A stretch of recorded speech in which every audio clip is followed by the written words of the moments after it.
Assalomu alaykum. Bugun sizlar bilan kollej haqida gaplashmoqchiman. Kollej haqida deganim, ko'pchilik 9ni tugatgan и дальше ular universitetga kira olmaydi.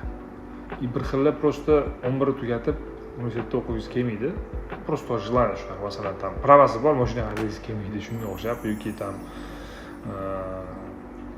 puli bor, kiyim olgisi kelmaydi, или tam boshqa narsa olgisi keladi. Va bunaqa hayotda har xil o'zini odamni shaklari bor, o'zini xohishiga qarab qiladigan, ya'ni sizlarning xohishingizga qarab, просто to'g'ri deb hisoblaydigan fikrligiga qarab hayotda qadamlar qo'yasizlar.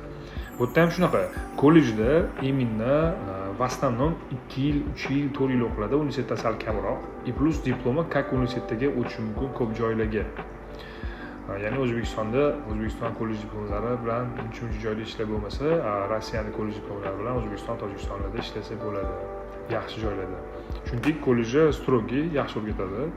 Shuning uchun ota-onalarga maslahat, 9dan keyin mana bu yoqqa olib kelib, maktabga kirizolmay, o'qitolmay, keyin o'g'ayni topshira olmagandan keyin o'qishsiz qolib ketmasin bola.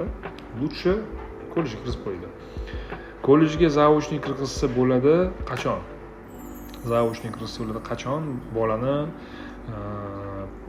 agar u 18 ga to'lmagan bo'lsa, shunda patent shart bo'lmaydi. Agar 18 to'lsa, уже patent qilish kerak. Patent qilish kerak bo'ladi u bolaga. Shu sababdan maslahatim kollejga 9dan keyin sразу kirgizsa bo'ladi. Yaxshi tarafi kollejni nisbatan universitetdan osonroq, требования kamroq. No, o'tda ham ustun bilish kerak o'qib ketish uchun. Lekin universitet masalan o'qisang o'qimasang o'qimaydi desa, kollejda kuratorlar sal переживать qiladi bolaga. Shu sababdan kollejga kirsa yo'qotish bo'lmaydi, nabarat plus bo'ladi. Maslahatim shuning uchun kollejga kirsa bo'ladi bola, qirg'izlik kollejga. Keyingi yil uchun уже davlat programma bilan kollejga qabullar ochilgan. Kollejga masalan hozir 9da o'qib yurgan bo'lsa bolangiz, O'zbekistonda olib kelib yoningizda bo'lishini xohlayotgan bo'lsangiz, tarbiyasi bilan shug'ullanmoqchi bo'lsangiz, lekin o'qishni ham qolib ketmasligini xohlasangiz, kollejga kirsa bo'ladi. Bizning oldimizga 75-yil, 85-yil, 95-yil odamlar keladi.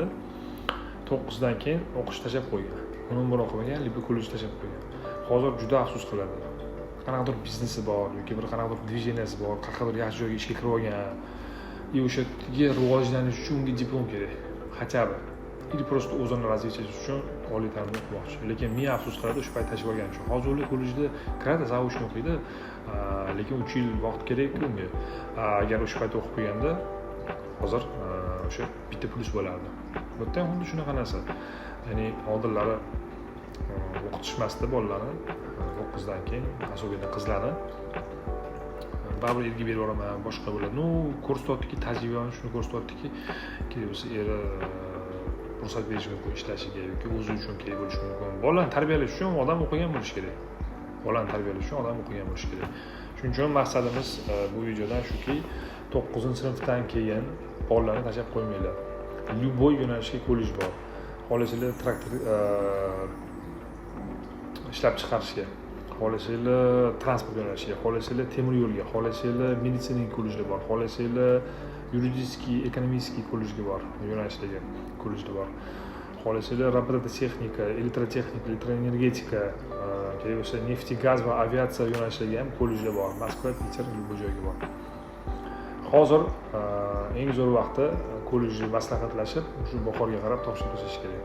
Shunda bola 9dan keyin hali miya svejiy payti qolib ketmaydi o'qishda, sразу kiradi. Xudo xolasa, sразу o'qib, tez tugatib qo'yadi. 2 yil, 3 yil tugatib qo'yadi. Bir xil kollejning 2 yil, bir xillari 3 yil, 4 yillari endi hamma yo'nalish emas, ko'proq 2 yil, 3 yil bo'ladi.